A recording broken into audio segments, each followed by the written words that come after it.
الكريم المنان على ما هدانا إلى الإسلام وأرشدنا للإيمان وأنزل هذا القرآن الكريم بالبرهان وأرسل لنا أفضل الرسل بأفصح اللسان وله الحمد والشكر على هذه النعم العظيمة والآلاء الجسيمة والصلاة والسلام على خير خلق الله وخاتم رسل الله الذي قال ما اجتمع قوم في بيت من بيوت الله يتلون كتاب الله ويتدارسونه فيما بينهم إلا نزلت عليهم السكينة وغشيتهم الرحمة وحفتهم الملائكة وذكرهم الله في من عنده وعلى آله وصحبه ومن اهتدى بهذه وبعد.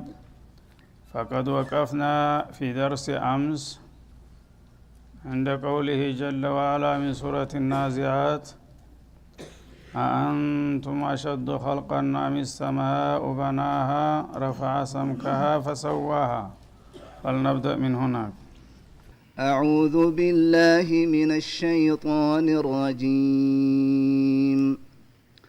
أأنتم أشد خلقا أم السماء بناها رفع سمكها فسواها وأغطش ليلها وأخرج ضحاها والأرض بعد ذلك دحاها أخرج منها ماءها ومرعاها والجبال أرساها متاعا لكم ولأنعامكم فإذا جاءت الطامة الكبرى يوم يتذكر الإنسان ما سعى وبرزت الجحيم لمن يرى فأما من طغى وآثر الحياة الدنيا فإن الجحيم هي المأوى وأما من خاف مقام ربه ونهى النفس عن الهوى فإن الجنة هي المأوى يسألونك عن الساعة أيان مرساها فيما أنت من ذكراها إلى ربك منتهاها إنما أنت منذر من يخشاها كأنهم يوم يرونها لم يلبثوا إلا عشية أو ضحاها. بسم الله الرحمن الرحيم. عبس وتولى أن جاءه الأعمى وما يدريك لعله يزكى أو يذكر فتنفعه الذكرى أما من استغنى فأنت له تصدى وما عليك ألا يزكى وأما من جاءك يسعى وهو يخشى فأنت عنه تلهى كلا إنها تذكرة فمن شاء ذكره في صحف مكرمة مرفوعة مطهرة بأيدي سفرة كرام بررة قتل الإنسان ما أكفره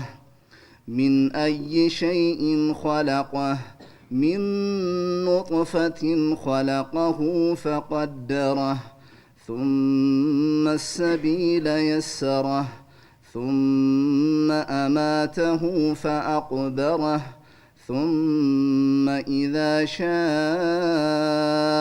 أنشره كلا لما يقض ما أمره فلينظر الإنسان إلى طعامه أنا صببنا الماء صبا ثم شققنا الأرض شقا فأنبتنا فيها حبا وعنبا وقضبا وزيتونا ونخلا وحدائق غلبا وفاكهة وأبا متاعا لكم ولأنعامكم فإذا جاءت الصاخة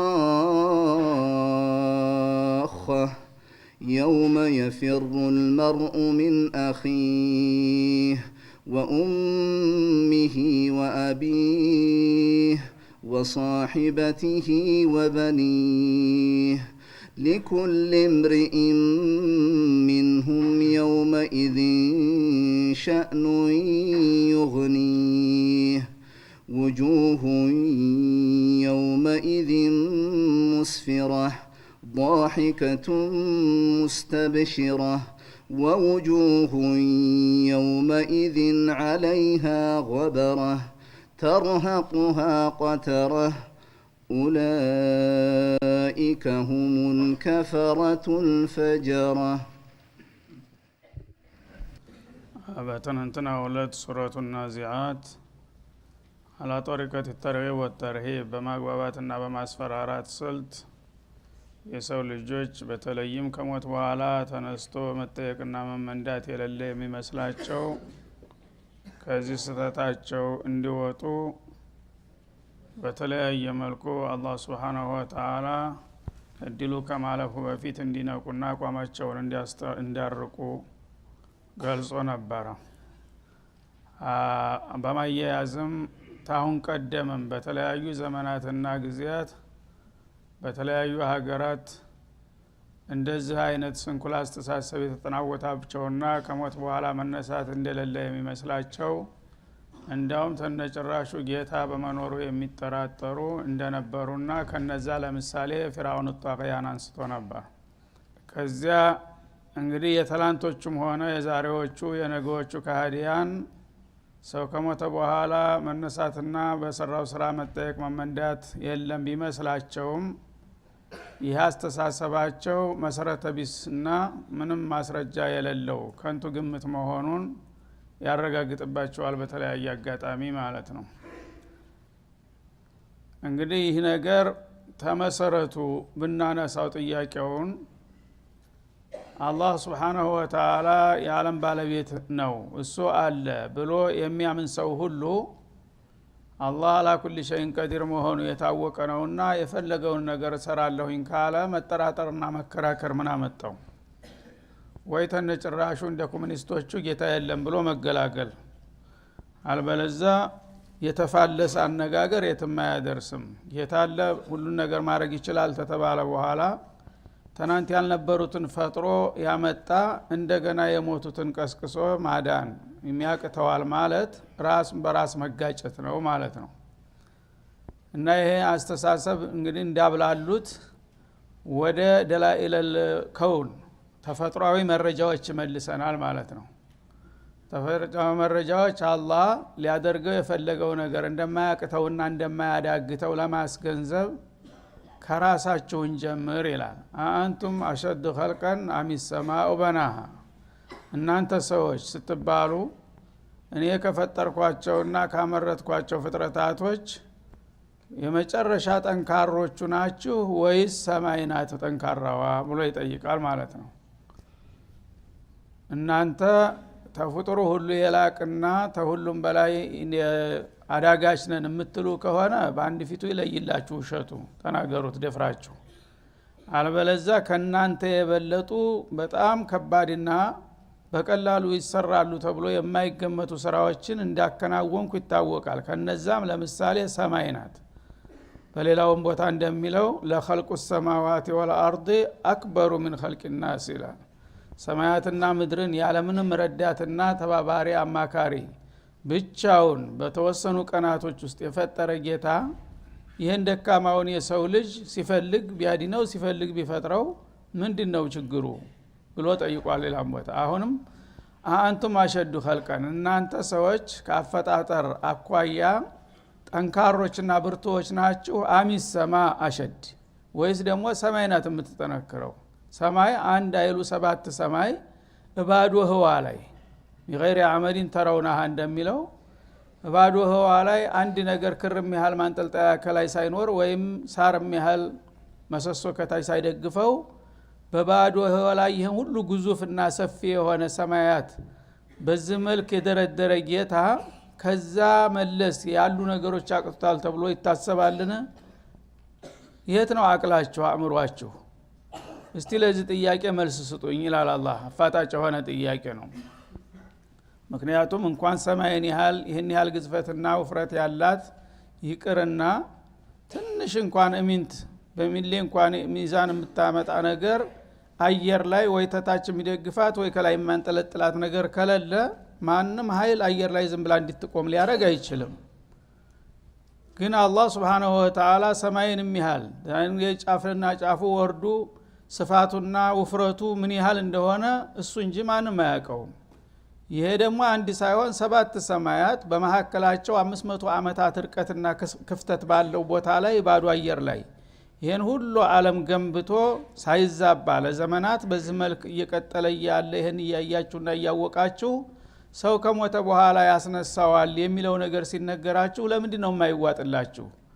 አይችልም እንዳትሉ ይሄን የመሰለ ከባድ ነገር መቻሉን አሳይቷል በተግባር። አያደርግም እንዳትሉ አደርጋለሁ እያለ ራሱ በላካቸው ነቢያቶች አንደበት ባወረዳቸው ኩቱቦች ሁሉ ደጋግሞ እያረጋገጠ ነው። ታዲያ እናንተ ከምን ተነስታችሁ ምን መረጃ ተመርኩዛችሁ ነው ሙታን መነሳቱ የሚያጠራጥርና የሚያከራክራችሁ ይላል። አሚሰማ በናሃ ሰማይን አላህ Subhanahu Wa Ta'ala በፍቃዱ እንደገነባ ታውቃላችሁ።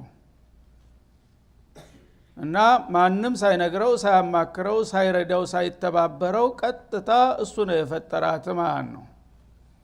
ረፈዓ ሰምከሃ የሰማይን ውፍረቷን ወይም ድንዳኔዋን ከፍ አደረጋት። አሁን እናንተ ስትገምቱ ሰማይ እንዲሁ ቀላል ነገር እንደ ቆርቆሮ ጥቅልል የሚል ነገር አርጋችሁ ነው የምትገምቱት በእናንተ እይታ።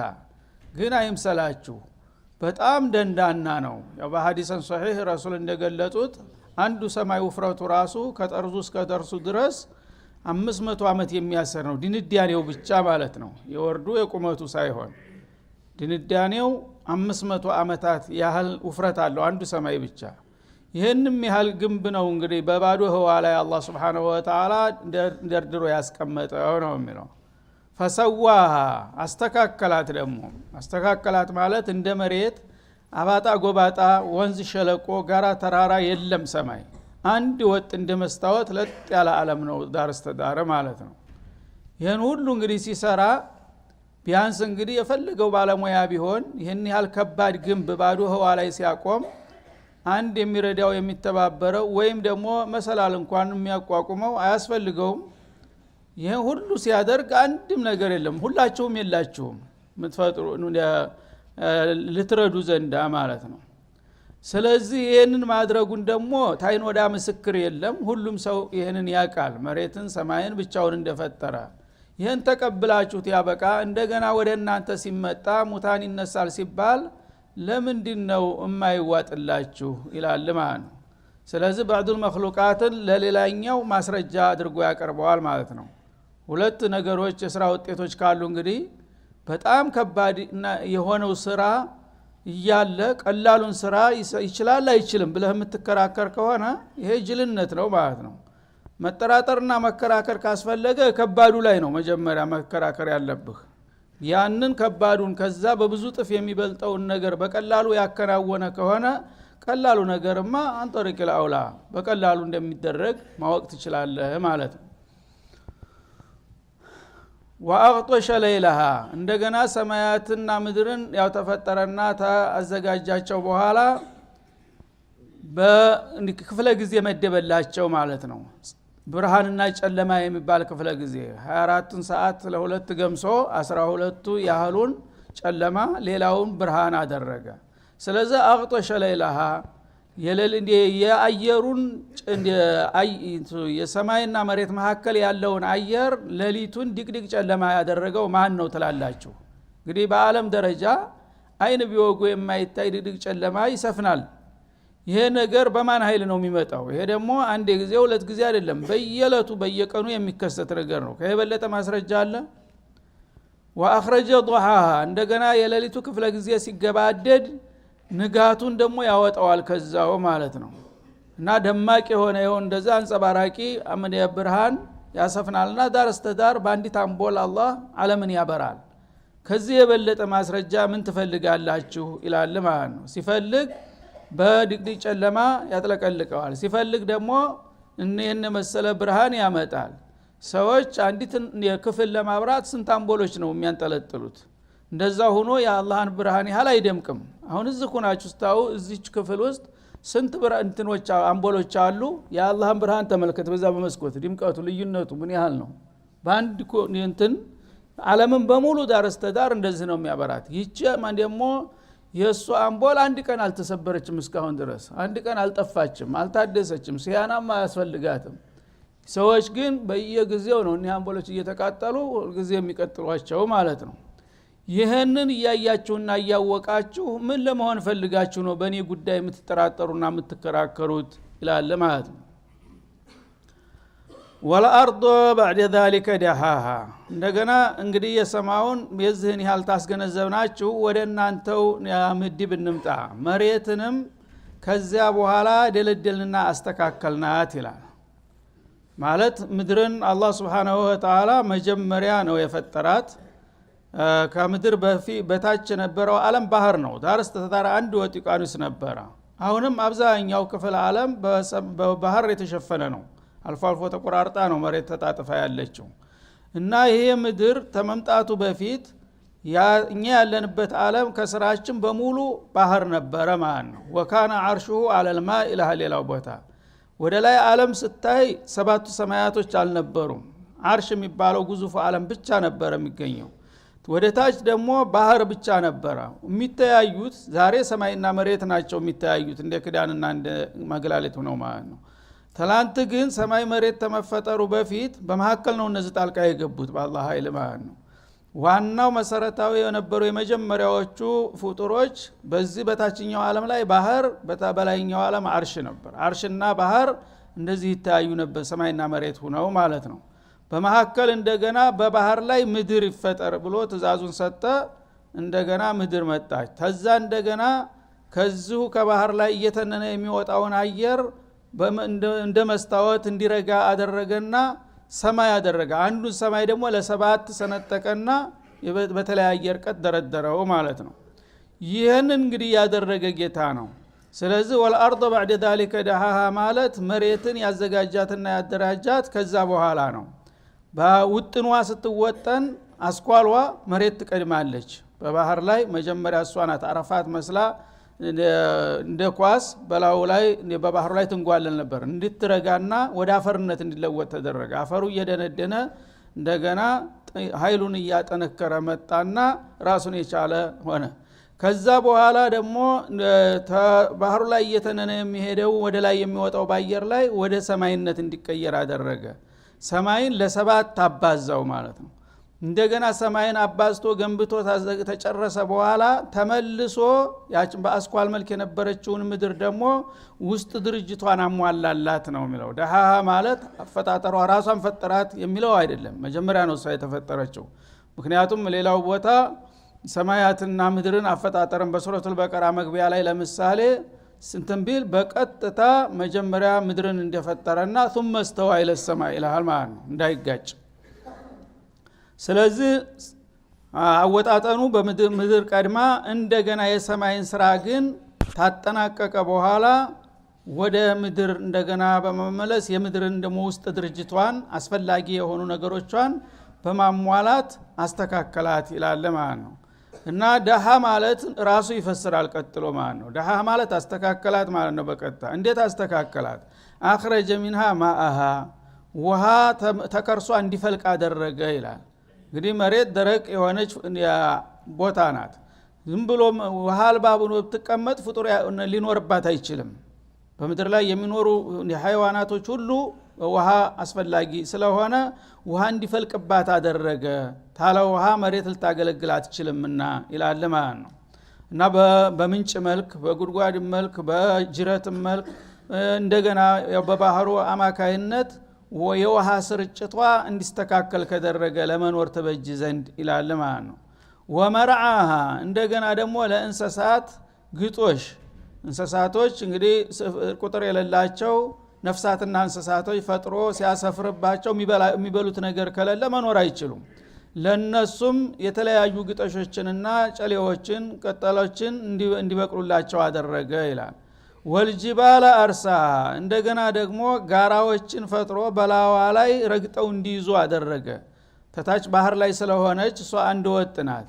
ስለዚህ ባህሩ መውጅ ሲመታው ንፋስ ሲሰማው በላው ላይ ያለችውን መሬት እንድትንቀጣቀጥ ያደርጋት ነበረ ማለት ነው። የመወዛወዝ ነገር ሲወዛወዝ ኗሪዎች ታውን ተገለበጠች እያሉ ስጋት ይሰማቸዋል። አንተ ቢደቢኩም እንደሚለው በሌላው ቦታ ማለት ነው። ስለዚህ ያ ስጋት እንዳይኖርባችሁ ጸጥታችሁን ለማረጋጋት ጋራዎችን ፈጠርኩኝና በተለያየ ርቀት እንደ ጉልቻ ወይም እንደ ችካል ደረደርኩባት ረግጠው እንዲይዙ ይላል ማለት ነው። ከዛ በኋላ ለመኖር ምቹ ሆነች።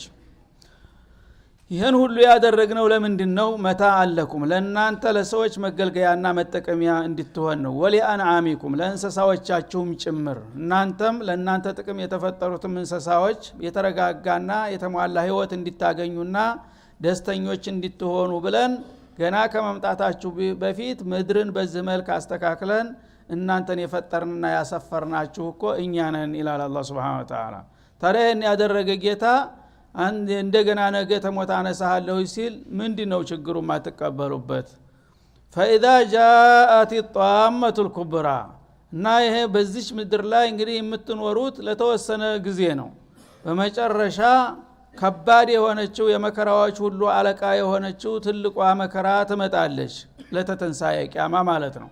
እሷ በምትመጣ ጊዜ ሰተጅዱነ ማየቀዑ ለኩም የሚያጋጥማችሁን ነገር የዛ ጊዜ ታገኙትና ትረዱታላችሁ።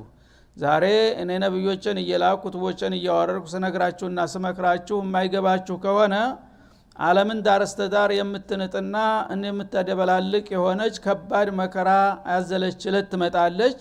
ያቺ ቀን ስትከሰት ዛሬ የሚከራከረውና የሚደናበረው ሁሉ ዋጋውን ያገኛል ይላል ማለት ነው። እና ያቺ ቀን መቼ ነው? የተዘከሩ الانسان ما سعى ሰው የሰራውን ስራ ሁሉ በሚያስታውስበት ዕለት ቂያማ ቀን በምትነሳ ጊዜ ተመነሻ እስከ መድረሻው በህይወት ሙሉ 70-80 ዓመት የሰራውን ያወራውን ኸይርም ሆነ ሸር አንድ ባንድ እንድታስታውስ ያደርጋል። ሲጅልህ ይቀርባል ማለት ነው። መዛግብት በእድሜ ሙሉ የሰራውና የተናገርከውን በመላእክት ኢናኩና ነስተንሲኹ ማ ኩንቱም ተዕመሉን እንዳለው የመላእክት ዘጋቢዎች ሲዘግቡትና ሲያከማቹት ቆይተው ነበር። እና ያንን መላእክት በል ስለገሌ ታሪክ የጻፍከውን አቅርብ ይባላል። ስንት ጥራዝ ያቀርብልሃል ከምሮ ማለት ነው። በሚያቀርብልህ ጊዜ እቅረእ ኪታበክ ይልሃል። አንተ ራስህ አንሳና በል ህይወት ታሪክን አንብብና ለዓለም አሰማ ተብሎ ይታዘዛል ማለት ነው። የዛ ጊዜ ልርሳው እንኳን ብትል መርሳት አትችልም። ያንን የሰራውን ስራ አላህ በቁድረቱ ራስህ ባንደበትህ እንድታነብና እንድታቀርብ ያደርግህና ጉዲህን ራስህ ታፈላለህ ማለት ነው። ያ ቀን ተመምጣቱና እንዴት ልግባ ከማለታችሁ በፊት ይህን ጊዜ እኔ የምነግርና የምመክራችሁን ብትሰሙና የሚበጃችሁን ብታደርጉ በተሻላችሁ ይላል። ወቡርዘት الجحيم لمن يرى ጀሂምም ሲኦል የጀሃነም ለሚያይ ሁሉ ግልጽ ትሆናለች። ዛሬ ጀሃነም መኖሯ በቃል ነው የሚነገረው። በጆሮው ይሰማል፣ የተቀበለ ይቀበላል፣ ያልተቀበለ ያስተባብላል።